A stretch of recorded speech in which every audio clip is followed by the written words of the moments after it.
Hello and welcome to another money method in Gran Turismo 7. Now today's money method is actually viewer requested, and if you want your build to be next, leave a comment down below and hey, we can get to work. So in today's video we're going over the Subaru WRX Group 3.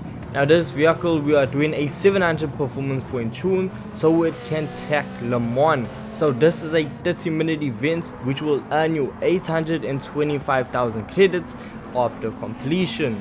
So let's go over everything that you're gonna need for this build. So first off, we need the Subaru WRX Group 3 vehicle. Now this car is gonna set you back 450,000 credits. So yes, it isn't the cheapest, but it isn't the most expensive. It's right in the middle.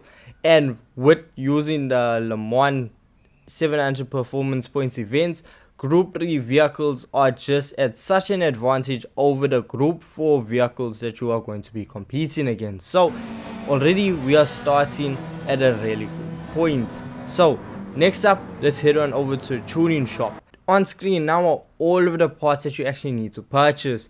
Now there aren't that many parts that you need to purchase for the Subaru WRX because since it is a full-on race vehicle, a lot of the parts already come equipped, and some of the parts you cannot even apply to the vehicle because it is a full track focused vehicle. So there aren't very much you can apply, but once you have all of the parts, let's just head on straight over to the tuning sheets.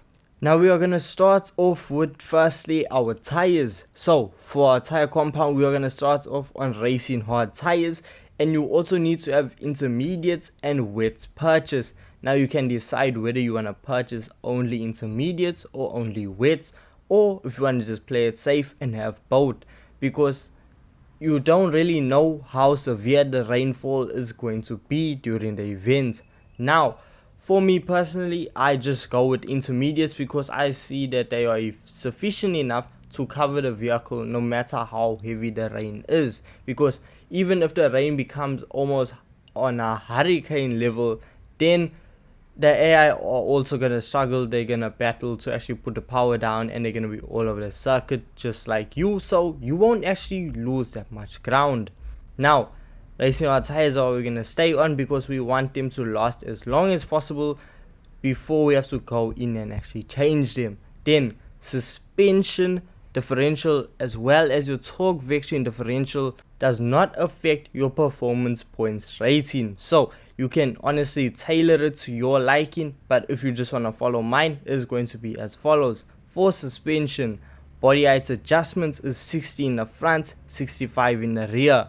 Anti-roll bar is 8 in the front, 8 in the rear. Dampening ratio compression is going to be 38 in both front and rear. Dampening ratio expansion is going to be 45 in both front and the rear. Your natural frequency is going to be 4.75 in the front and 4.75 in the rear. Negative camber angle is going to be 3.5 in the front and 3.5 in the rear. For toe angle is going to be 0.10 going outward and then 0.20 going inward for the rear. So everything besides toe angle is exactly the same for the front as it is for the rear.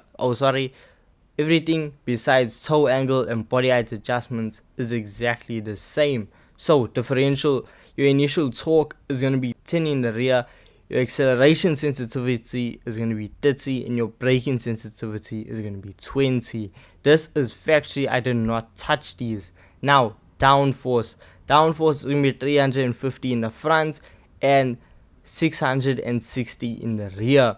Now your front downforce is going to be all the way to the left if I'm not mistaken. It is going to be super low downforce in the front and quite a bit in the rear, but this is just to get the PP level quite low. Now your fully customizable ECU is going to be set to 100. Your ballast is going to be set to 182 with positioning being at -50.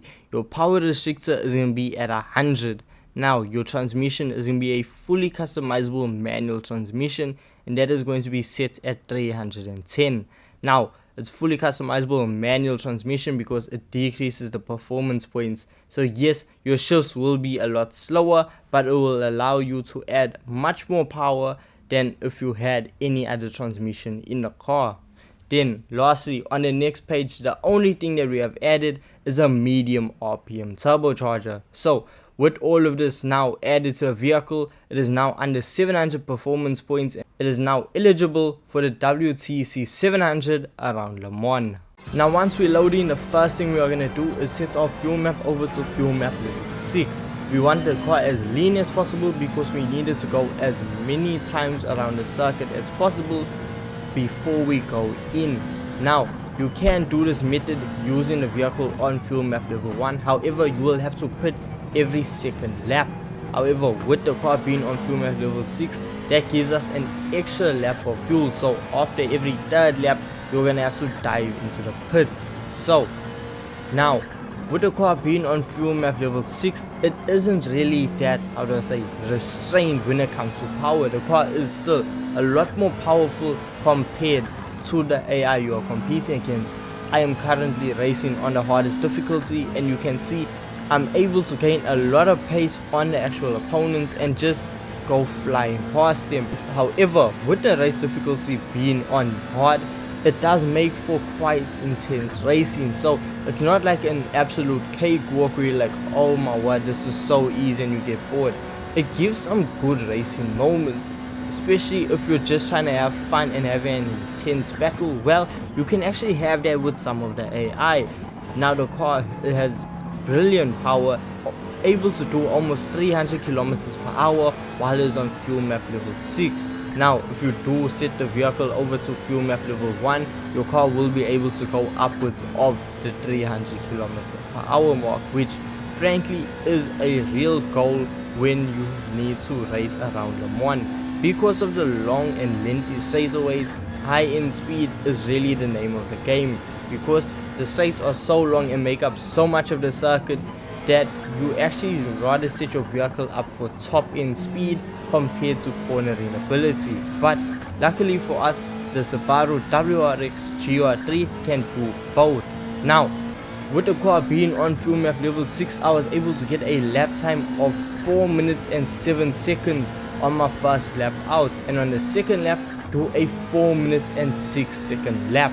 That's the rough times that you should be averaging in this vehicle. On fuel map level 1, you should be setting about a 4 minute 2 second run, which is a few seconds faster, but you are going to spend another unnecessary pit stop in my eye refueling. And when it comes to pit stops, it takes about 3 to 4 business days.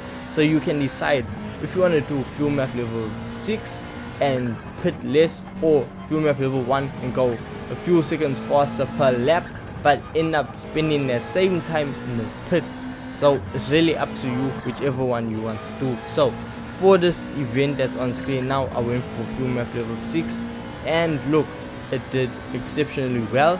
I managed to get the win, and it was a very fun event. The racing was tight, which made it a really enjoyable experience, instead of me just getting ahead immediately and just racing by myself. That's quite boring. But anyway, the car has just enough power to still keep the racing entertaining and give you quite a good battle with the opponents. So if you guys do go on to enjoy this, or if you do test this method out, let me know in the comment section down below. And yeah, if you have a tune you want me to try out, or a vehicle you want me to try out, leave a comment down below. Thank you so much for watching. Thank you so much for your time. If you want to see what the fastest money method in Gran Turismo 7 is, click the video on screen now. Peace.